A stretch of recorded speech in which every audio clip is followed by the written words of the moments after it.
Okay, so let me proceed with deferrals. Okay, so when we say deferrals, okay, again, tatandaan sa pag-deferred, letter P. Tatandaan sa accrued, letter U. Pag accrued revenue, letter U, okay, uncollected ang revenue.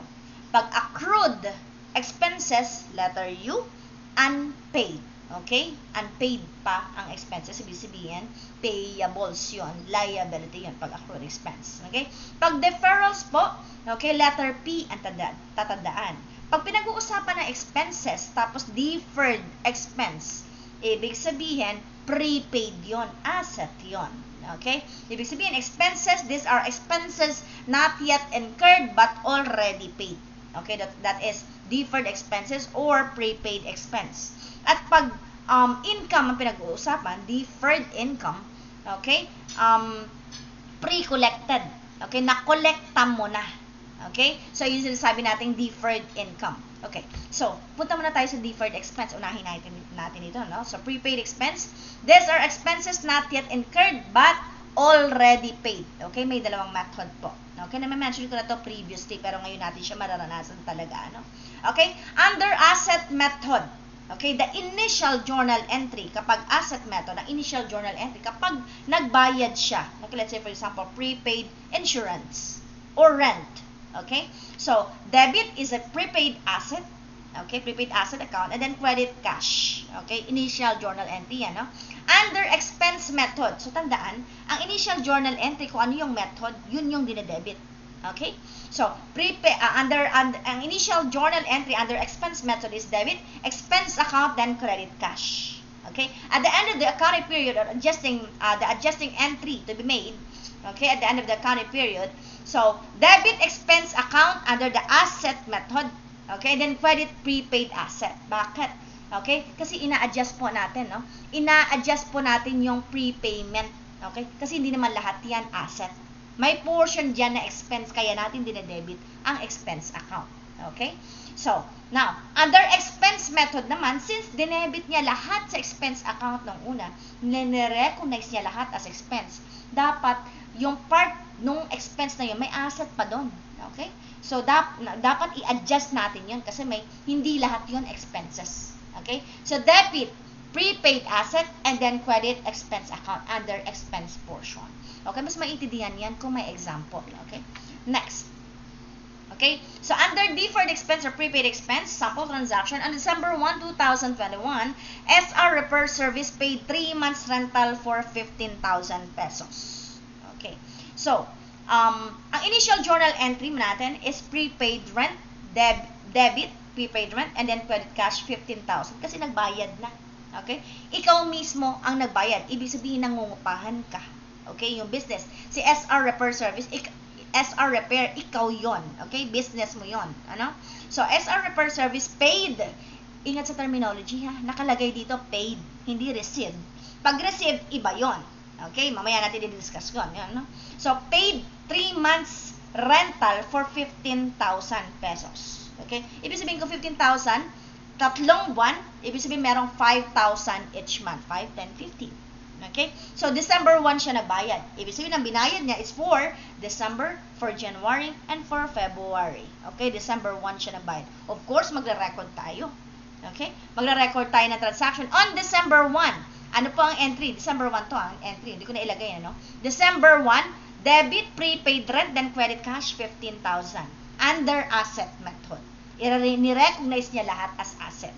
Now, under expense method, debit, ni-recognize niya lahat as expense. Okay? So, acceptable naman po ang bawat method. Okay? Ang importante, i-adjust mo yung adjusting entry mo at the end of the accounting period. Okay? So, dapat tama yung amount na adjusting entry mo at the end of the accounting period, regardless of what method na ginamit. Okay? So, under expense method, debit, rent expense 15,000 and credit cash 15,000. That is, again, to record the advance rental for 3 months. Okay? Now, adjusting entry, the end of accounting period, which is December 31, hindi ko na ilagay, ano? Paki-note, ano? Pakilagay, ano? So, that is December 31 po, yan, ano? So, on December 31, end of accounting period, paano natin i-adjust? Okay? Babawasan po natin yung prepaid rent. Hindi, i-debit niya prepaid rent, yun ang babawasan natin, i-adjust natin. Bakit? yung portion po ng 15,000, meron pong expense expired portion po yun. Okay? Meron pong expired portion na magkano? 5,000. Okay? So, kasi ang binayad is for December, January, February. Okay? For the first month, for January, for December, okay, yun po yung expense account, yung 5,000. Kasi susunod pa yung 10,000. Okay ba? So, December 31 kasi tayo nag-a-adjust, ano? Okay, so ang coverage ng expense natin is December 1 to December 31. 5,000, isang buwan lang po yun. Okay? So, ang adjusting entry will be debit rent expense, then credit prepaid rent 5,000 pesos. That is to adjust the expense portion of prepayment. Okay? Malinaw po ba ako doon? Okay? And then, under the expense method, we have to recognize the prepayment or the prepaid rent or the asset portion or what we call the unused portion or the unexpired portion of the expense. Kasi hindi lahat naman ng 15,000 expense eh. Okay? Hindi lahat ng 15,000 dapat sa rent expense, dapat dyan may asset portion. Bakit? Kasi December 31 eh, mo piniprepare ang financial statement. Okay? So debit, prepaid rent 10,000, credit rent expense 10,000. Bakit po 10,000 pesos? Okay? Eh kasi naman, yung 15,000 na rent expense, hindi nga lahat yan. 10,000 po dyan ay prepayment, hindi mo pa nagagamit. Unused pa. Ano yun? Yung buwan ng January at February. Okay? Ang na-recognize natin, okay, ang binawasan natin yung rent expense, okay, ng 10,000. Okay? Binawasan po natin ng 10,000 para matira yung 5,000 na rent expense mo for the month. Okay ba? Now, iti-T account natin para mas maintindihan. Ano? Okay. Kung iti-T account po natin under the asset method. Okay, under the asset method. Tingnan nyo, ano? Noong December 1, nag-recognize ka ng 15,000 prepaid rent and then credit. Oh, di ko na nilagay yung cash na T account, ha? Okay, so credit cash, 15,000. On December 31, which is the end of the accounting period, debit rent expense. Oh, nasa yung rent expense? 5,000. Okay, wala na siyang kapartner, di ba, na iba pa. Okay? Rent expense and then credit prepaid rent na 5,000. What I mean is, wala nang ibang transaction sa rent expense. Okay? Okay? Then prepaid rent credit 5,000. Ayun, nadudoon sa prepaid rent sa taas. Okay? Ano po ang balanse? 10,000 ng prepaid rent. Okay? Under ng rent expense, 5,000. Okay? Now, iti account naman po natin ang expense method. Okay? Under na expense method. Now, prepaid rent, nung unahin natin yung rent expense, yun nasa baba na T account, ano? Okay? So, rent expense nung December 1, okay, 15,000, okay? December 1 yun nasa taas na entry, ha?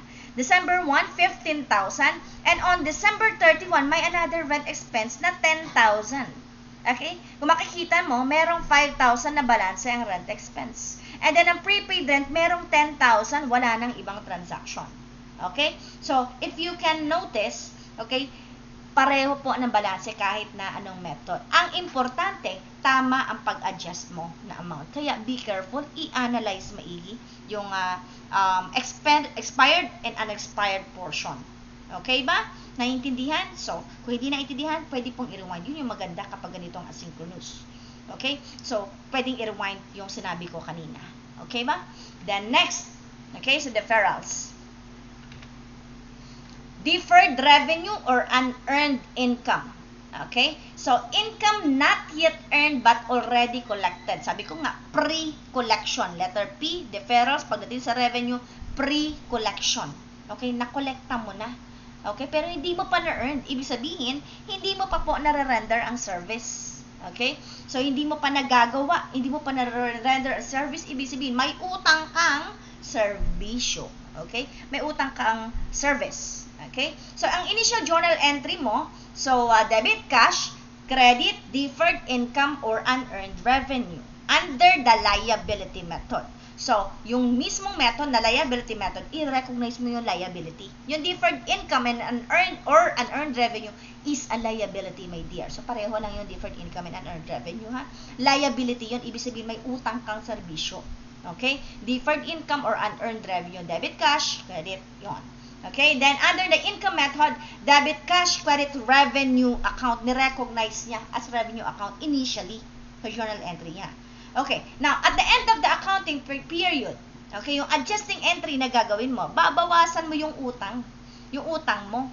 Okay? So, i-adjust mo yung utang mo. Bakit? Yung portion doon na earned mo na. Okay? May revenue ka na. Okay? So, debit, deferred income, or unearned revenue, and then credit revenue account. If you can notice, okay, dito naman sa adjusting entry, kung ano yung method, yun yung dinedebit. Okay? Yun yung dinedebit. Okay? Sa under na income method, debit, revenue account, credit, deferred income, or unearned revenue. Bakit? Okay? Ina-adjust natin yung revenue account kasi hindi naman lahat yan earned eh. Yung iba dyan unearned. Kaya i-recognize natin yung liability. Okay ba? So, that's it. Now, example, for deferred revenue. Sample transaction. On December 1, 2021, Ezra Company received 3 months rental for 30,000 naman. Okay, ibig sabihin 3 months, December, for the month of December, January, and February again. Okay, so the initial journal entry on December 1, so debit cash, 30,000, credit rental income under income method, ito, no? 30,000. To record rental income for 3 months. Ibig sabihin, nirecord niya lahat as income, kaya income method. Okay? Nirecord niya lahat as income. Okay? On December 1. Now, under liability method, on December 1, nirecord niya lahat as deferred or unearned revenue. Nirecord niya lahat as liability naman. Under ng liability method. So, debit cash, credit deferred income or unearned revenue, which is 30,000. Again, to record rental income for 3 months. Income to, ha? Okay? So, rental income for 3 months, ikaw ang nakatanggap ng renta dito. Ibig sabihin, ikaw yung nagpapaupa. Okay? Now, the adjusting entry at the end of the accounting period or on December 31, okay, under the income method, okay, kung anong method mo ginamit, yun yung idinedebit mo. Kasi yun ang i-a-adjust mo, yun ang babawasan mo eh. Okay? Kasi, bakit nga, hindi naman yan lahat earned eh. Yang 30,000 pesos mo. At the end of the month, ng December 31 nga tayo nag-a-adjust, isang buwan lang dyan ang na-earned. Okay? So, isang buwan lang dyan ang earned portion. That is why we have to recognize the unearned portion. Okay? So, ngayon, debit, rental income, 20,000, credit, deferred or unearned income, 20,000. Nandoon yan, dapat nandoon yan na, nandoon sa right side, madayan, 20,000 na yan. Ano? So, that is to record the unearned rental income. Again, bakit 20,000 po? Okay? Ang liability mo is 20,000, 10,000 January, and 10,000 February. Okay? Ang na-earned portion mo lang is 10,000. Dapat 10,000 lang ang matira sa rental income mo. Okay? Mas maiintindihan kapag naka-T account mamaya. Okay? I-compare natin ulit. And then, under liability method, debit, deferred or unearned income, 10,000. And then, credit, rental income, which is 10,000 also. Okay? Bakit po 10,000? Again, ang rental income mo ay 10,000 lang. Ako ba naman ni-recognize ang rental income previously doon sa initial journal entry mo? Ni-recognize mo lahat as liability. Eh, ang liability mo, 20,000 lang. Okay ba? So, dapat tama yung amount mo, regardless of what method. Okay? So, debit, deferred, or unearned income, 10,000, and then credit, rental income na 10,000. That is to record the earned portion of unearned revenue. Kasi hindi naman lahat yan, 30,000 at the end of December 31. Okay? Hindi naman lahat yan unearned eh. Okay, yung 10,000 dyan, earned na. Ngayon, kung i-T account natin ulit, okay, yung rental income, tsaka yung deferred or unearned income, if you can notice, on December 1, credit, 30,000 sa taas ha, rental income, merong 30,000 na credit, okay, sa initial journal entry yan, and then on December 31, may debit na 20,000, so matitira 10,000 rental income. And then, under the deferred and unearned income, wala namang ibang affected, wala namang ibang na-record pa, no? So, merong credit na 20,000. So, 10,000 rental income, 20,000 unearned or deferred. Okay ba? And then, under na liability method, kung i-T account po natin, credit ang rental income na 10,000 no December 31, wala namang iba. Okay? Under liability tayo, ha? Okay? So, deferred or unearned income, noong December 1, may nirecognize ka na 30,000 lahat. Okay? And noong December 31, okay, nag-entry ka ng debit, deferred or unearned income 10,000, ayan, debited, and then credit rental income na 10,000. Okay? So again, if you can notice, pare-pareho na naman sila na amount. Yung rental income 10,000, yung rental income under ng income method and liability method, parehong 10,000. Yung deferred or unearned income, parehong 20,000 ang balance. Again, both methods are acceptable. Okay? Acceptable po. Yan kahit anong method po. Ang importante, pareho ang balanse na lalabas sa'yo. Okay? Ang importante, tama ang adjustment mo. Tama ang adjusting entry mo. Okay? So, itutuloy po natin next meeting. Okay? Yung bad debts and depreciation expense. Okay? So, that's it for today.